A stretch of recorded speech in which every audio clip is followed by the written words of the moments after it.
A huge part of London is owned by just a few rich families. Most people living in the city, or visiting it, have no idea who really owns the streets, buildings, and land around them. One of the biggest landowners is the Grosvenor family. You probably don't hear their name in the news like Elon Musk or Jeff Bezos, but they quietly own massive parts of London, and they've been doing it for hundreds of years. In this video, we'll tell you how this family became so rich and powerful, how they still control huge areas of London, and how other secret owners hide behind companies to own property here too. Who are the Grosvenor family? The Grosvenor family is one of the wealthiest families in Britain. The current head of the family is Hugh Grosvenor, also known as the Duke of Westminster. He's not a tech billionaire or a businessman from Silicon Valley. His family made their money from land, and lots of it. They own over 300 acres of prime land in central London. That includes fancy neighborhoods like Mayfair and Belgravia, where you'll find expensive homes, luxury shops, and five-star hotels. Experts say the Grosvenor estate is worth over $15 billion. But this isn't new. The Grosvenors have been building their land empire for centuries. How did they get so much land? It all started hundreds of years ago. The family married into other rich families who owned huge pieces of land. Over time, as London grew, that land became extremely valuable. What used to be open fields or countryside slowly turned into city blocks full of homes, offices, and businesses. The Grosvenors kept their land and passed it down through generations. Today, their properties in London are some of the most expensive in the world. They're royal connections. The Grosvenor family is also very close to the British royal family. The current Duke of Westminster is the godfather of Prince George, the son of Prince William and Kate Middleton. That shows you how connected they are to power in the UK. But the Grosvenors aren't the only ones quietly owning parts of London. The hidden owners of London. In recent years, billionaires from around the world have been buying up London property. But they don't always use their real names. Instead, they use something called shell companies. A shell company is a business set up to hide who really owns a property. These companies are often based in other countries, making it hard to know the real owner's name. Even with new UK laws trying to stop this, experts say over 2/3 of properties bought by foreign shell companies still have anonymous owners. That means thousands of apartments, hotels, and office buildings in London are owned by people we can't even identify. It's a system built for privacy and for power. And as you'll see, London's history shows that owning land has always been a way to quietly control wealth and influence. Why land means power in Britain.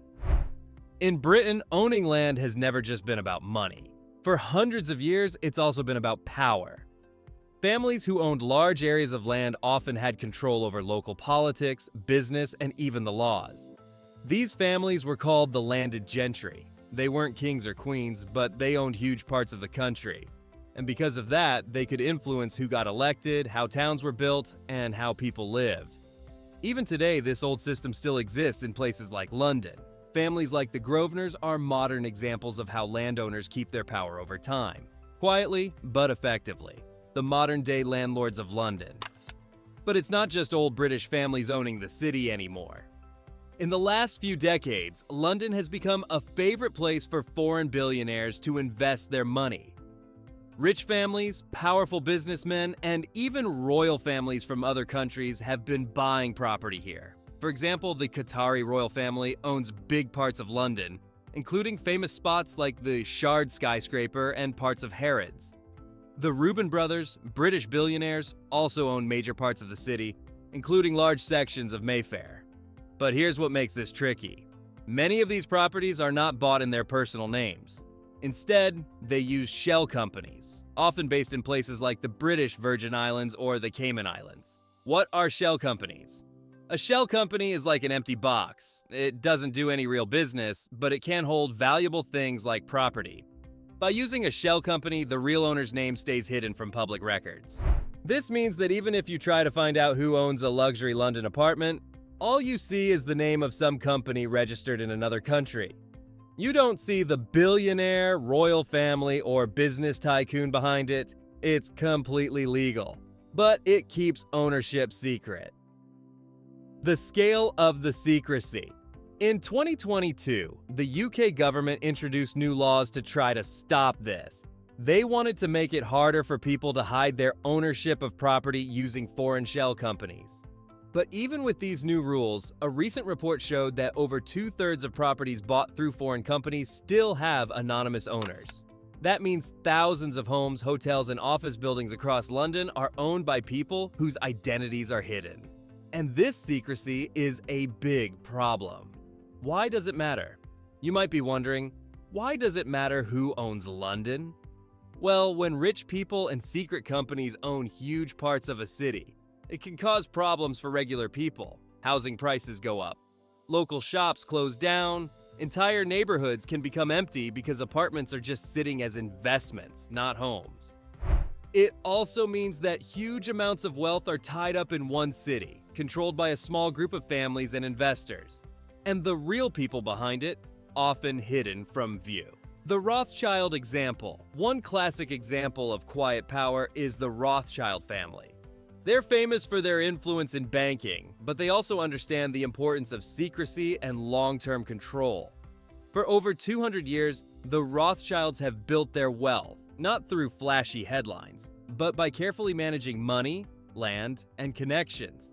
Their story shows how powerful families can stay wealthy and influential for generations, without most people even noticing. The same quiet strategy is happening in London today. Old families like the Grosvenors and new billionaires from around the world are using land, shell companies, and secret ownership to quietly control huge parts of one of the world's biggest cities. And for most people walking the streets of London, they have no idea. London's future, owned by the few. The big question now is, what happens next? Can ordinary people still afford to live in London? Or will the city slowly turn into a place owned only by billionaires and secret companies? Many experts believe the problem will only get worse if nothing changes. As long as land remains one of the safest and most profitable ways to grow wealth, rich families and investors will keep buying more of it, especially in cities like London. And as we've seen, when land is owned by a small group of families or hidden behind shell companies, it becomes harder for normal people to buy homes, start businesses, or even understand who controls their neighborhoods. The power of quiet ownership. What makes this even more complicated is how quietly all of this happens. Unlike running a big company or becoming a celebrity, owning land doesn't always attract attention. The Grosvenor family, for example, rarely appear in the news, yet their land controls large parts of central London. The same goes for other rich families, foreign royals, and secret investors. They don't need to shout about their wealth. Their land speaks for them. It's an old, powerful system that has worked for centuries, and it's still working today. Is there a solution? The UK government has tried to fix some of these problems. New laws now require foreign companies to reveal who really owns the properties they buy. But as we mentioned earlier, loopholes still exist. Many ownership records remain incomplete, and wealthy buyers often find new ways to hide their identities. Some experts say more transparency is needed. Others believe tougher rules are required to stop entire neighborhoods from becoming ghost towns filled with empty luxury apartments. But at the end of the day, land has always been a source of power, and those who have it are rarely quick to give it up. So, next time you walk through London's fancy streets, past the luxury homes, five-star hotels, and high-end shops, remember, much of what you see isn't owned by the people who live there. It's owned by quiet families like the Grosvenors, by foreign billionaires, and by secret companies. And behind the scenes, land continues to be one of the greatest sources of quiet power in Britain. The question is, who will own the city next? And will ordinary people still have a place in it? Thanks for watching.